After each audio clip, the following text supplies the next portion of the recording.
To fair media.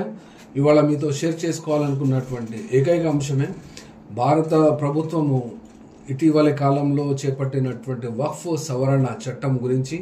ఈ యొక్క చట్టం గురించి కేంద్రంలో ఉన్నటువంటి బీజేపీ పార్టీ తన కేంద్ర కార్యాలయం నుండి ఒక ఉత్తర్వును విడుదల చేసింది. ఆ ఉత్తర్వు ప్రకారంగా ఎమ్మెల్యేలు తమ పార్టీకి సంబంధించిన ఎంపీలు కూడా వాళ్ళ కాన్స్టిట్యున్సీస్లో టౌన్ హాల్లో ఏదో ఒక ప్రదేశాలను ఎంచుకొని అక్కడ ఈ వక్ఫ్ సవరణ బిల్లు యొక్క ముఖ్య ఉద్దేశము ముస్లింల యొక్క ప్రయోజనమే, వాళ్ళ గురించే ఇది చట్టం చేయడం జరిగింది. వాళ్ళ శ్రేయోభిలాషి బీజేపీ పార్టీ అనే పద్ధతిలో చెప్పుకుంటూ వస్తుంది. దీనికి సంబంధించి ఒక పేరు కూడా పెట్టడం జరిగింది, వక్ఫ్ సుధార్ జన్ జాగరణ్ అభియాన్.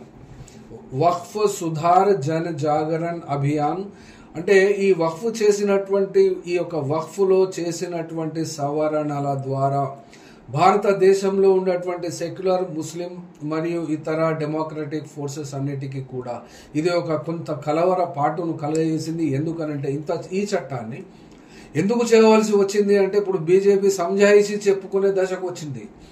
ఈ బీజేపీ సంజాయిషి చెప్పుకునే దశ ఎప్పుడు వస్తుంది, ఎప్పుడు వచ్చింది ఇప్పటి వరకు అంటే ఒక 2-3 సందర్భాలు తప్ప మరి ఎప్పుడూ కూడా ఇది యొక్క తాను చేసినటువంటి ఎంత దుర్మార్గమైన పనులున్నా కూడా వాటి పట్ల పరిశీలన చేసుకుని రివ్యూ చేసుకుని ఇది జరగకూడదు అని చెప్పిన సంఘటనలు అయితే లేవు. కానీ మోడీ ప్రభుత్వము ఇదివరకు చేసినటువంటి ముఖ్యమైనటువంటి చట్టాల నుండి వెనుకకు వెళ్ళడం అనేది ఇటీవలి కాలంలో ఒక 2-3 అయినవి. ఎంఎస్పీ విషయం తీసుకున్నా కానీ, లేకుంటే షాహీన్ బాగ్లో సిఏఏ ఎన్ఆర్సీకి విరుద్ధంగా దాని యొక్క సిట్ ఇన్ ప్రొటెస్ట్ ఢిల్లీ మొత్తాన్ని దిగ్బంధనం చేసినటువంటి టైంలో కూడా ఆ యొక్క సందర్భాలను భారతదేశంలో ఉండేటువంటి ముస్లిం సమాజం ఇప్పుడు గుర్తు చేసుకుంటున్నది. అనగా ఈ యొక్క బీజేపీ ప్రభుత్వాన్ని మెడలు వంచి ఆ యొక్క చట్టాలను విత్డ్రా చేసుకునేటట్టు చేయడం కానీ, కోల్డ్ స్టోరేజ్లో పెట్టడం కానీ, పెట్టించడం కానీ ఈ యొక్క భారత ప్రజాస్వామ్యానికి దక్కింది ఆ పేరు. ఇందుకు సంబంధించినటువంటి బాధితులు మతపరంగానే ఉంటున్నారు కాబట్టి మతపరమైనటువంటి హింసను మాత్రమే ఉపయోగించడానికి, భారతదేశంలో మత కల్లోలాల మంటలు సృష్టించడానికి మాత్రమే ఈ బీజేపీ ప్రభుత్వము ఈ యొక్క వక్ఫ్ సవరణ చట్టాన్ని తీసుకొని వచ్చిందని చాలా మంది ఇప్పటి వరకైతే తమ అభిప్రాయాలు వ్యక్తం చేస్తున్నారు. ముస్లిం సమాజం యావత్తు మొత్తం స్ట్రీట్స్లోకి వస్తున్నది.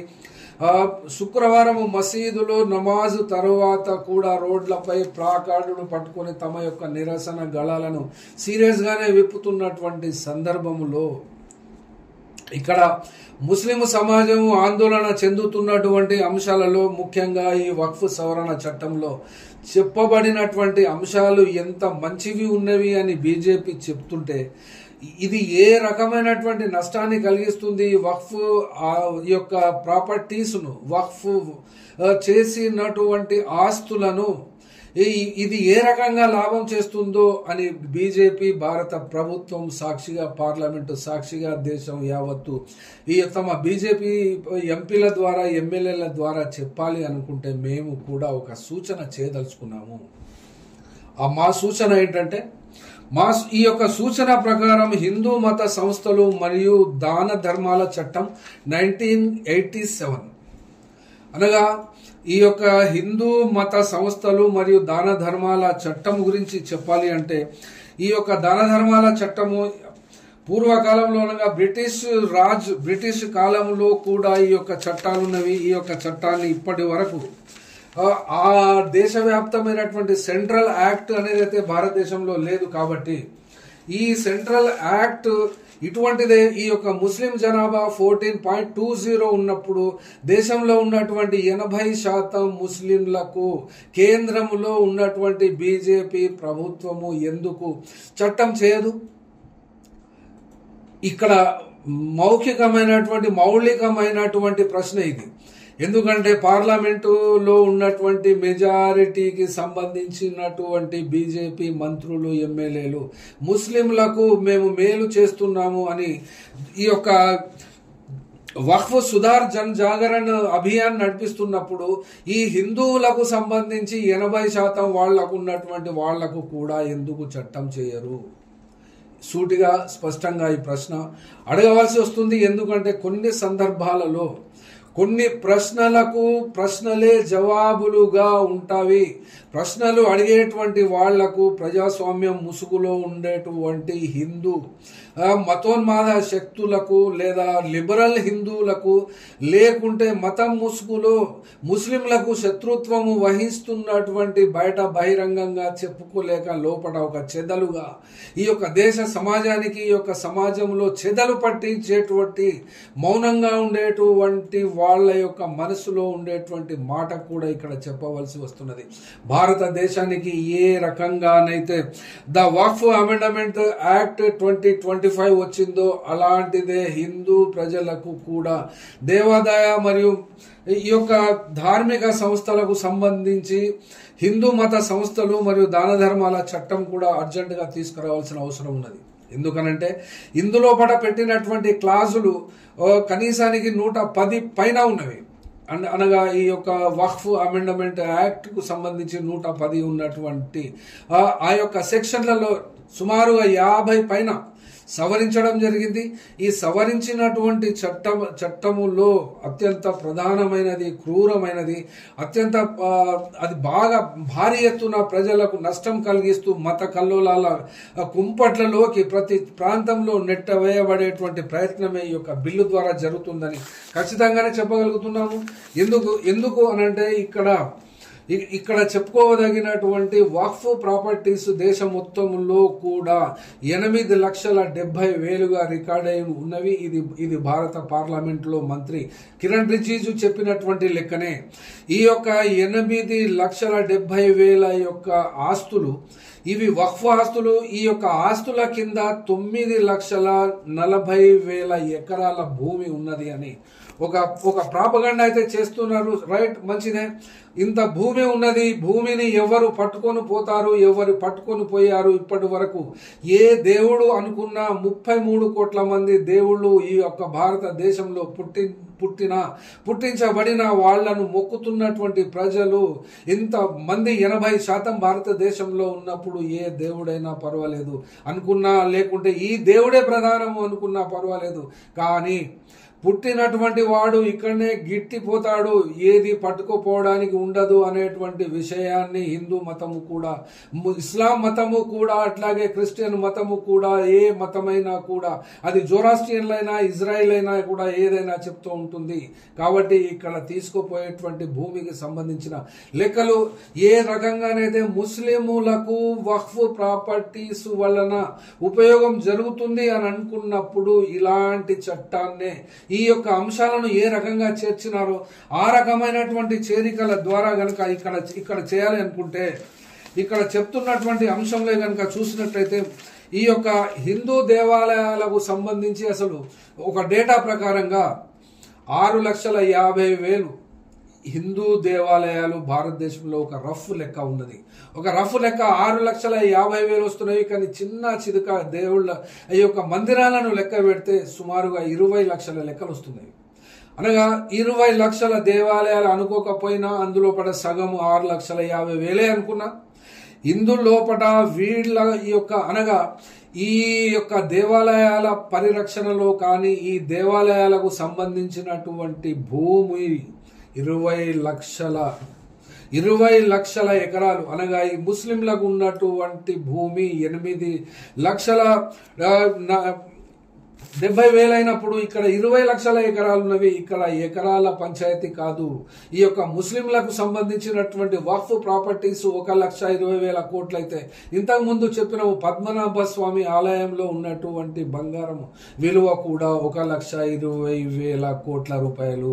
అట్లాగే తిరుపతి వెంకటేశ్వర స్వామి దేవాలయంలో ఉన్నటువంటి బంగారము, అట్లాగే షిరిడీలో ఉన్నటువంటి బంగారము, మరియు అలాగే దేశంలో ఉన్నటువంటి అతి ప్రముఖమైనటువంటి హిందూ దేవాలయాలలో ఉన్నటువంటి మొత్తం బంగారాన్ని కనుక లెక్కించినట్లయితే అది ఎంత ఉంటుందో కూడా ఈ యొక్క వక్ఫ్ చట్టము తీసుకొచ్చేటువంటి మోడీ ప్రభుత్వానికి, అమిత్ షాకు ఇది అర్థమై ఉంటే బాగుండేది. కానీ వీళ్ళకు అది అర్థమయ్యే పరిస్థితి లేదు. వీళ్ళకి కావాల్సింది ఆస్తులే కాకుండా, ముస్లింలకు సంబంధించినటువంటి ఆస్తులే కాకుండా వాళ్ళ యొక్క ప్రార్థనా సంస్థలు, వాళ్ళ యొక్క ఖబ్రస్థాన్లు, వాళ్ళ యొక్క మసీదులు, వాళ్ళ యొక్క దర్గాలు, వాళ్ళ యొక్క ఆశీర్ఖానాస్, వాళ్ళు నడిపించేటువంటి ఏమైనా స్కూల్స్ లేదా ఏమైనా హాస్పిటల్స్, ఏమైనా క్లినిక్స్, ఇంకేమైనా కూడా ప్రజలకు ఉపయోగపడే అంశాలు ఏవి ఉన్నా కూడా అందులో ఉంచడానికి వీల్లేదు అనుకున్నప్పుడు ఈ యొక్క హిందూ దేవాలయాలకు సంబంధించి హిందూ సంస్థలకు కూడా, ఈ మందిరాలకు కూడా రక్షణ లేదు. ఓన్లీ ఆంధ్రప్రదేశ్లో ఉండేటువంటి దేవాలయాలకు సంబంధించిన 80,000 ఎకరాల భూమిని ఈ యొక్క ల్యాండ్ మాఫియా ఆక్రమించుకున్నట్టు రికార్డ్స్లలో ఈ యొక్క వార్తలు ఉన్నవి. ఈ యొక్క రికార్డు చెప్తున్నవి 80,000 ఎకరాల భూమిని కేవలం ఆంధ్రప్రదేశ్లో మాత్రమే భూ కబ్జాదారులు కబ్జా చేసుకున్నప్పుడు ఈ యొక్క భూమి నుండి కూడా హిందూ దేవాలయాలలో ఉన్నటువంటి భూమిని ఎందుకు రక్షించడం లేదు మోడీ ప్రభుత్వానికి? ఈ యొక్క సూటి ప్రశ్న ఇస్తాము. అట్లాగే ఈ ప్రశ్నకు ప్రశ్నే సమాధానం అనుకున్నప్పుడు ఈ యొక్క ప్రశ్న ఎక్కడొస్తుంది? ఈ ఒక్కసారి దయచేసి మీరు లాస్ట్ వరకు ఈ యొక్క వీడియోను చూస్తారని ఆశిస్తున్నాను. ఎందుకనంటే వేములవాడలో ఉన్నటువంటి దేవాలయము ఎప్పుడు కట్టబడినారు అనే లెక్క చెప్పాలనుకుంటే, ఏ రాజు కట్టినా, అది ఏ సంవత్సరం కట్టినది మాత్రం దయచేసి చూడండి. 973 AD అంటే క్రీస్తు శకము వస్తుంది. ఏడి మీన్స్ క్రీస్తు శకము. మీకు తెలవదని కాదు, ఈ లెక్క బీసీ అనగానే ఎక్కడికో వెనుకపోతుంది, ఏడి అనగానే ఆఫ్టర్ డెత్ వస్తుంది క్రీస్తు శకము మరియు క్రీస్తు పూర్వం. అట్లాగే వెంకటేశ్వర స్వామి యొక్క దేవాలయం కట్టింది 300 సంవత్సరాలు ఏడి ఆఫ్టర్ డెత్ క్రీస్తు శకము. తర్వాత యాదగిరి గుట్టలో రెనోవేషన్ చేసింది 2022లో. అంతకుముందే యాదగిరి గుట్టకు సంబంధించిన చరిత్ర కూడా ఉంది. అది 900 ADలో కట్టవచ్చు, సుమారు అటు ఇటుగా ఉంటుంది. అట్లాగే భద్రాచలంలో కట్టినటువంటి మందిరము కూడా 1674 AD. ఈ యొక్క నిజాం చరిత్ర మరియు భద్రాచలం యొక్క రాముని ఆలయాన్ని కట్టినటువంటి వాళ్ళ పేర్లు కూడా ఇప్పటికీ మత గ్రంథాలలో, సాధారణంగా హిస్టరీలలో కూడా ఇది ఉన్నది. కాబట్టి ఈ యొక్క జోగులాంబలో కట్టినటువంటి దేవాలయం కూడా 7th century AD క్రీస్తు శకంలో కట్టినారు. అట్లాగే గణేష్ టెంపుల్ కూడా అట్లాగే కట్టినారు. ఇది మన తెలంగాణలో ఉన్నటువంటి ప్రముఖమైనటువంటి దేవాలయాలు. ఈ యొక్క దేవాలయాలకు సంబంధించినటువంటి ఆస్తి పత్రాలు, వాటికి ఇచ్చినటువంటి వాళ్ళ గురించి ఇక్కడ మాట్లాడడం లేదు. మా యొక్క ఉద్దేశము కూడా కాదు. వాళ్ళ యొక్క పుట్టు పూర్వోత్తరాలు తీసి, ఆ లెక్కలు తీసి, ఆ బొందలు తవ్వి, అందులో పడ బొక్కలు తీసి, ఆ సైజులు ఏరి ఇవన్నీ చేయడం కాదు. ఇక్కడ చెప్పదలుచుకున్నటువంటి విషయాన్ని సూటిగా స్పష్టంగానే చెప్పాలనుకుంటున్నాం. కాబట్టి ఈ యొక్క వక్ఫ్ బోర్డు సంబంధించినటువంటి మేలు ఏ రకంగా జరుగుతుందో కూడా ఇక్కడ ఈ వీడియో ద్వారా చెప్పేటువంటి ప్రయత్నం చేద్దాం. కేదార్నాథ్ టెంపుల్ ఉత్తరాఖండ్ లో ఉంది. ఈ ఉత్తరాఖండ్ లో ఉండేటువంటి కేదార్నాథ్ టెంపుల్ 8వ శతాబ్దంలో ఆఫ్టర్ డెత్ అంటే క్రీస్తు శకంలో కట్టినారు. తర్వాత రామేశ్వరం టెంపుల్ తమిళనాడులో ఉంది. ఇది 17th centuryలో కట్టడం జరిగింది. ఇది కూడా ఏడీనే. తర్వాత బద్రీనాథ్ ఉత్తరాఖండ్ లో ఉంది. ఉత్తరాఖండ్ లో ఉన్నటువంటి ఈ యొక్క దేవాలయాన్ని 8వ శతాబ్దం క్రీస్తు శకంలో కట్టడం జరిగింది. అలాగే బృహదేశ్వర స్వామి టెంపుల్, ఇది తంజావూర్ తమిళనాడులో ఉంది. ఇది 1010 ADకి కట్టడం జరిగింది. అట్లాగే వైష్ణోదేవి జమ్మూ అండ్ కాశ్మీర్ కాట్రాలో ఉంది. ఈ కాట్రాలో 12th century ADకి కట్టడం జరిగింది. తర్వాత జగన్నాథ్ పూరిలో ఉన్నటువంటి టెంపుల్ కూడా 12th century ADలో కట్టడం జరిగింది. అలాగే మీనాక్షి, ఈ యొక్క మీనాక్షి దేవి మదురైలో ఉన్నటువంటి 6th century BCలో కట్టబడినటువంటిది. ఇది పురాతనమైనటువంటి దేవాలయము. తర్వాత అమరనాథ్ గుహలో ఉండేటువంటి ఆ పహల్గామ్ జమ్మూ అండ్ కాశ్మీర్ లో ఉన్నటువంటి దేవాలయము కూడా 5000 సంవత్సరాల క్రితం పూర్వము కట్టబడినటువంటి దేవాలయమే. తర్వాత కాశీ విశ్వనాథ్, ఈ యొక్క కాశీ విశ్వనాథ్ వారణాసిలో ఉన్నటువంటి ఉత్తరప్రదేశ్ లో ఉన్నటువంటి ఈ యొక్క దేవాలయము 1585వ సంవత్సరంలో కట్టడం జరిగింది. స్వామినారాయణ అక్షర్ధామ్ టెంపుల్ కూడా ఇది నోయిడాలో ఉంది. ఇది జూన్ 5, 1907 నాడు కట్టబడినట్టు ఇక్కడ రికార్డ్స్ చెప్పబడుతున్నవి. అట్లాగే షోర్ టెంపుల్ మహాబలిపురం తమిళనాడులో, ఇది 8th సెంచరీ, ఇది 8వ శకం ఆఫ్టర్ డెత్, క్రీస్తు శకంలో చెప్పబడింది. తర్వాత సోమనాథ్ టెంపుల్, ఈ యొక్క సోమనాథ్ టెంపుల్ గుజరాత్ రాష్ట్రంలో 2000 సంవత్సరము, అప్పుడు 2000 సంవత్సరం క్రితం, అంటే ఇప్పటికీ 2000 సంవత్సరాల కంటే పూర్వం ఇది కట్టబడినట్టుగా ఇవి రికార్డులు చెప్తున్నవి. తర్వాత రామజన్మభూమి దేవాలయము, ఈ యొక్క రామజన్మభూమి దేవాలయము ఈ యొక్క భారతదేశాన్ని అతలాకుతలము చేసినటువంటి వివాదాలు, మత కల్లోలాలు ఇందులో పడ్డ భారతదేశాన్ని స్పష్టంగా విభజన రేఖ ముస్లిం మరియు హిందువుల మధ్య గీసినటువంటి రేఖకు ఈ యొక్క రామజన్మభూమి ఉద్యమమే. ఈ యొక్క రామజన్మభూమి కట్టినప్పుడు రామజన్మభూమి గురించి తీసినటువంటి శిలాన్యాసం నుండి ఇప్పటి వరకు భూమి, ఈ యొక్క రామ జన్మభూమి టెంపుల్ అయోధ్యలో కట్టడమైనంత వరకు కూడా రాజకీయాలను ఈ మతమే శాసిస్తుంది. కాబట్టి ఈ మత రాజకీయాల వల్లనే ఇప్పుడు వక్ఫ్ బిల్లును కూడా తీసుకొచ్చింది. కాబట్టి ఈ యొక్క రామ జన్మభూమి 2020లో కట్టడం జరిగింది అన్నట్టు ఇక్కడ చెప్తుంది. కానీ ఇప్పుడు ఈ రామాలయాన్ని కట్టినటువంటి రాముడు అక్కడే పుట్టినాడు కాబట్టి రాముడు పుట్టినటువంటి దేవాలయానికి పెట్టుకున్నటువంటి పేరుకు సంబంధించి కానీ దానికి చరిత్రకు సంబంధించి ఏ రకమైన ఆధారాలు ఉన్నాయి, ఏ రకమైనవి లేవు అని ఇక్కడ అడగడం మాత్రం మా ఉద్దేశం కాదు. అట్లాగే పద్మనాభ స్వామి ఆలయంలో విపరీతమైనటువంటి బంగారు కనులు, బంగారు గనులకు నిలయమైనటువంటి రూమ్లే, ఆ బంగారు కడ్డీలు, ఆ బంగారు బిస్కెట్స్ అక్కడ కనబడుతుంటవి, మీరు కూడా చూసుకోవచ్చు. ఇది కేరళ రాష్ట్రం 18th సెంచరీలో ఇది కట్టబడింది. అప్పటి నుండి ఇప్పటి వరకు కూడా ఈ బిర్లా మందిర్ 1966లో కట్టారు. ఇవన్నీ కూడా భారతదేశంలో హిందూ మతము లేదా హిందూ మతస్థులు, ఉదారవాదులు కానీ, కట్టర్ హిందూ కానీ, అంటే హిందూ మతోన్మాద శక్తులు అనగా ఈ యొక్క రోడ్లపై తిరిగేటువంటి కల్లోలాల గురించి, రౌడీ గ్యాంగులు 1000, 100, 200లకు తిరిగేటువంటి పైసలకు, చదువు సంధ్య లేకుండా తిరిగేటువంటి జయ శ్రీరామ్ అనుకుంటా తిరిగేటువంటి అల్లరి మూకలకు సంబంధించిన సూటి ప్రశ్న ఇప్పుడే వస్తుంది. ఎందుకంటే ఇటువంటి సూటి ప్రశ్నే ఈ యొక్క వక్ఫ్ అమెండ్మెంట్ యాక్ట్ కు సంబంధించి చెప్పబడింది.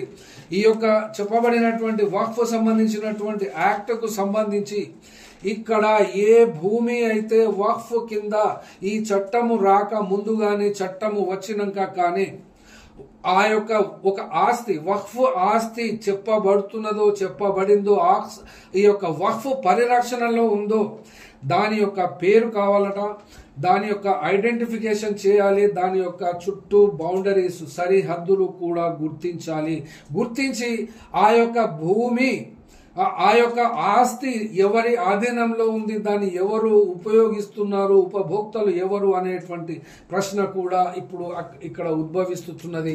వాళ్ళు ఎవరు కబ్జా చేసినారు ఆ యొక్క భూమిపై, అనగా ఆ ఆస్తిపై ఎవరున్నారు అనే విషయాన్ని కూడా ఇక్కడ స్పష్టం చేయాల్సి వస్తుంది. ఈ యొక్క సెక్షన్ 2 ప్రకారంగా ఈ యొక్క సెక్షన్ 3Bలో 2 ఉంటుంది. ఈ సెక్షన్ లో ఉండబడినటువంటి ఆస్తి యొక్క గుర్తింపు చిహ్నాలను ఇక్కడ చెప్పవలసి వస్తుంది. తరువాత తర్వాత ఇప్పుడు బి, ఈ యొక్క below the name and address of the creator ఇక్కడ వస్తుంది. పంచాయతీ ముఖ్యమైనటువంటి the name and address of the creator of the Waqf, mode and date of such creation. ఈ ఆస్తి ఎప్పుడు ఉనికిలోకి వచ్చింది, ఈ ఆస్తిని పుట్టించినటువంటి వాళ్ళెవరు, ఈ వక్ఫ్ ఆస్తిని తయారు చేసినటువంటి వాళ్ళెవరు, అది ఏ పద్ధతి ద్వారా ఈ యొక్క ఆస్తిగా మార్చబడింది, దానికి సంబంధించి సీల్ అడగబడినటువంటి అంశం. The deed of waqf if available. The deed of waqf అంటే రాత పత్రము కావాలట. డీడ్ అనగా ఉంటే అడుగుతున్నారు, కానీ ఇది ఎవరిచ్చినారు, అది క్రియేట్ చేసిన డేట్ ఏంటి అంటే ఇప్పుడు ఇక్కడ చెప్పవలసి వస్తే న్యూఢిల్లీలో ఉన్నటువంటి నిజాముద్దీన్ హజరత్ దర్గాకు కూడా డేట్ ఉంది, కానీ ఆ అజ్మేర్ షరీఫ్ లో ఉండేటువంటి దర్గాకు కూడా ఉంటుంది. అట్లాగే ఇక్కడ గుల్బర్గాలో ఉండేటువంటి వాటికి కూడా ఉంటుంది. అజ్మేర్ షరీఫ్ ఇటువంటి పెద్ద ముస్లిం ధార్మిక సంస్థలకు సంబంధించి సంబంధించినటువంటి వాటికి కానీ, లేకుంటే హైదరాబాద్లో ఉన్నటువంటి వందలాది ఆస్తులు, ఆ యొక్క దర్గాలకు సంబంధించినటువంటివన్నీ కూడా ఈ యొక్క ఇందులో గెజిట్లో నమోదు చేయబడతాయి. కానీ క్రియేటర్ అనేది అప్పటి నుంచి ఇప్పటి వరకు అది ఎవరు ఇవ్వాలి, ఎవరు ఇచ్చినారు, ఏ డేట్ అని అడగడం అంటే, ఇప్పుడు భారతదేశంలో ఇప్పుడు చెప్పినటువంటి అన్ని మందిరాలకు కూడా ఇదే చట్టము తీసుకొని వచ్చి, ఎట్లాగో కేంద్ర ప్రభుత్వము ఈ యొక్క వక్ఫ్ చట్టము అనగా ఈ యొక్క వక్ఫ్ చట్టము ఈ యొక్క ఆస్తులకు సంబంధించి ల్యాండ్కు సంబంధించింది మాత్రమే. అట్లాగే హిందూ మతానికి సంబంధించి హిందూ చట్టం అనగా హిందూ మత సంస్థలు లేదా దేవాలయాల సంస్థలకు చెందినటువంటి ఈ యొక్క యాక్ట్కు సంబంధించి ఇవి భారతదేశంలో ఉండేటువంటి తెలంగాణ రాష్ట్రానికి, అట్లాగే తమిళనాడు రాష్ట్రానికి, ఆంధ్రప్రదేశ్ రాష్ట్రానికి, కేరళ రాష్ట్రానికి, వివిధ రాష్ట్రాలకు సంబంధించి ఈ యొక్క యాక్ట్స్ అన్నీ కూడా, ఈ చట్టాలన్నీ కూడా రాష్ట్ర పరిధిలో చేయబడినవి. కానీ ఇప్పుడు కేంద్ర ప్రభుత్వము చేసినటువంటి కేంద్రం చట్టము వలన ఈ యొక్క దేవాలయాల ఇష్యూ అనగా ల్యాండ్ ఇష్యూ సంబంధించి ఈ యొక్క భారత రాజ్యాంగంలో ఉన్నటువంటి లిస్టు అనగా ఏ అంశము ఏ లిస్టులో ఉండాలి, ఏ అంశము కేంద్రం లిస్టులో ఉండాలి అని చెప్పబడేటువంటిదే ఈ యొక్క రాజ్యాంగంలో చెప్పబడిన లిస్ట్. అది కాన్కరెంట్ లిస్టులో ఉన్నటువంటి చెప్పబడినటువంటి అంశాల మీద ఇటు స్టేట్ చట్టం చేయవచ్చు, అట్లాగే అటు సెంట్రల్ కూడా చట్టం చేయవచ్చు. అట్లాగే స్టేట్ లిస్టులో ఉన్నటువంటి ల్యాండ్ అనగా భూమి, ఈ యొక్క భూమికి సంబంధించినటువంటి ఇష్యూ కేంద్రం ఆధీనంలో లేదు, లేదా కాన్కరెంట్ లిస్టులో కూడా లేదు. ఇది కేవలం రాష్ట్రానికి సంబంధించినటువంటి అంశమే. కాబట్టి ఈ రాష్ట్రానికి చెందినటువంటి లిస్టులో ఈ యొక్క కేంద్ర ప్రభుత్వము జోక్యము చేసుకుంటూ ఈ యొక్క మతాన్ని ఉపయోగించుకొని ఈ యొక్క ముస్లిములకు చెందినటువంటి వక్ఫ్ బోర్డులలో ఏ రకమైనటువంటి అమెండ్మెంట్స్ సవరణలు తీసుకొని వచ్చింది. ఈ యొక్క సవరణలు తీసుకొచ్చింది అంటే 110 సెక్షన్లకు పైబడే ఈ యొక్క పాత వక్ఫ్ యాక్ట్ ఉన్నప్పుడు ఈ యొక్క పాత వక్ఫ్ యాక్ట్ ను రద్దు చేయకుండానే అందులో సవరణ చేసినటువంటి చట్టంలో 51కి పైగానే సవరణలు చేసినారు. ఈ యొక్క సవరణలలో కొన్ని సెక్షన్స్ ను రద్దు చేయడం జరిగింది, కొన్నిటిని రిప్లేస్ చేశారు, కొన్నిటిని అమెండ్ చేశారు. కాబట్టి ఈ యొక్క 51 సవరణలతో ఈ యొక్క కొత్త చట్టాన్ని దేశంలో తీసుకొచ్చినప్పుడు భారతదేశ ముస్లింలకు మేలే చేసినప్పుడు 80% ఉన్నటువంటి హిందూ దేవాలయాలకు సంబంధించినటువంటి చట్టాన్ని కూడా తీసుకొని వచ్చి దానికి సంబంధించినటువంటి వంశీ అనబడేటువంటి ఒక పేరు తీసుకొని వచ్చారు. Waqf asset management system in India అనగా Waqf asset management system in India అంటే ఈ యొక్క వక్ఫ్ ఆస్తులు ఇంతకు ముందే చెప్పినట్లుగా ఉన్నటువంటి ఆస్తులన్నిటినీ కూడా వీటిని డేటా బేస్ లో ఎక్కించడానికి 6 నెలల టైమును కేంద్ర ప్రభుత్వం ఫిక్స్ చేసినది. ఫిక్స్ చేసినటువంటి 6 నెలల కాలంలో ఆ యొక్క ఆస్తిని సంరక్షకుడిగా ఉంటున్నటువంటి ముతవల్లి అనగా ట్రెజరర్ అంటారు. ఈ యొక్క ట్రెజరర్ ఆ యొక్క ఆస్తి వివరాలను, అది ఆస్తి ఎవరికి ఇచ్చారు, ఎప్పుడు ఇచ్చారు, ఏ పేరుతో ఇచ్చారు, ఇచ్చినటువంటి డేటు టైము మౌఖికమా లేకుంటే రాతపూర్వకంగా ఇచ్చినారా, రాతపూర్వకంగా ఇస్తే ఎప్పుడు ఇచ్చినారు, ఇవన్నిటినీ కూడా అప్లోడ్ చేయవలెను. ముతవల్లి అప్లోడ్ చేయవలను. ఈ ముతవల్లి కనుక అనగా ట్రెజరర్ అప్లోడ్ చేయని స్థితిలో ఉంటే అతను అక్కడ ఉన్నటువంటి ట్రిబ్యునల్ అనగా కలెక్టర్ కంటే పై స్థాయిలో ఉండేటువంటి అధికారులు కానీ లేదా కేంద్ర ప్రభుత్వము దానికి సంబంధించిన అనుబంధ సంస్థలు కానీ రాష్ట్రానికి సంబంధించినటువంటి అనుబంధ సంస్థలు కానీ ఆ మున్సిపాలిటీలు, మండలాలు, గ్రామ పంచాయతీలు ఇవన్నీ కూడా ప్రభుత్వము కిందికే వస్తాయి. ప్రభుత్వము అనగా కేంద్ర ప్రభుత్వము, రాష్ట్ర ప్రభుత్వము యొక్క అనుబంధ సంస్థలు, కేంద్ర ప్రభుత్వం యొక్క అనుబంధ సంస్థలు ఇవన్నీ కూడా వీటి కిందికే వస్తాయి. కాబట్టి మరొక ముఖ్యమైనటువంటి అంశము కూడా ఇక్కడ చెప్పబడుతున్నది. ఇక్కడ చెప్పబడినటువంటి అంశములో ఏ ప్రభుత్వ భూమి అయినా కానీ లేదా వక్ఫ్ చేయబడిన భూమి కానీ అక్కడ ప్రభుత్వ భూమి అని గనక కలెక్టరు పై అధికారి ట్రిబ్యునల్లో తేల్చినట్లయితే ఆ భూమి వక్ఫ్ భూమిగా పరిగణించబడదు. అనగా ఇప్పుడు ఎగ్జిస్టెన్స్ లో మనుగడలో ఉన్నటువంటి వక్ఫ్ బోర్డులకు గనక ఎవరైనా ఇది ప్రభుత్వ భూమి ఉండేను అని గనక పిటిషన్ పెట్టినట్లయితే, ఇచ్చినట్లయితే కంప్లైంట్, అట్టి వక్ఫ్ భూమి పట్ల విచారణ చేస్తారు. ఆ విచారణ చేసినటువంటి రిపోర్టు ప్రకారంగా రాష్ట్ర ప్రభుత్వము ఆ యొక్క డేటాను ఆ యొక్క ఆఫీసర్, కలెక్టర్ కంటే ఎబో ఉన్నటువంటి ర్యాంక్ గల ఆఫీసర్ ఆ యొక్క కంప్లైంట్ ఆధారంగా చేసినటువంటి ఎంక్వైరీని రాష్ట్ర ప్రభుత్వానికి సబ్మిట్ చేయాల్సి వస్తుంది. సబ్మిట్ చేసిన అనంతరం అది కేంద్రము దాన్ని సూపర్వైజ్ చేస్తుంది. ఎందుకంటే ఇది మైనారిటీస్ అఫేర్స్ మినిస్ట్రీ కంట్రోల్ చేస్తుంది. కాబట్టి ఇటువంటి సంస్థనే మరి భారతదేశంలో ఉండేటువంటి హిందూ దేవాలయాలకు ఎందుకు వర్తించకూడదు? ఎందుకు వర్తించకుండానే ఈ యొక్క ముస్లింలకు సంబంధించినటువంటి ఆస్తులు మాత్రమే ఈ యొక్క వంశీ కింద తీసుకొస్తున్నారు? మరి హిందూ అసెట్ మేనేజ్మెంట్ అనేది ఇక్కడ కూడా ఒక సాఫ్ట్వేర్ డెవలప్ చేసి వాటిని భద్రపరిచి అందులోపట వస్తున్నటువంటి ఆదాయము ఎంత మరియు అందులోపట ఖర్చు ఎంత, అందులోపట బ్యాలెన్స్ షీట్ ఎంత, సంవత్సరానికి 1,00,000కు మించి ఎంత కట్టాలి, 5 లక్షలకు మించి ఎంత కట్టాలి అనబడేటువంటి యొక్క డీటెయిల్స్ అన్ని కూడా ఈ చట్టంలో ఉన్నప్పుడు మరి ఈ చట్టాన్ని వర్తించినట్లుగానే ఈ యొక్క హిందూ మత సంస్థలు మరియు దాన ధర్మాల చట్టం 1987కు ఎందుకు వర్తించదు?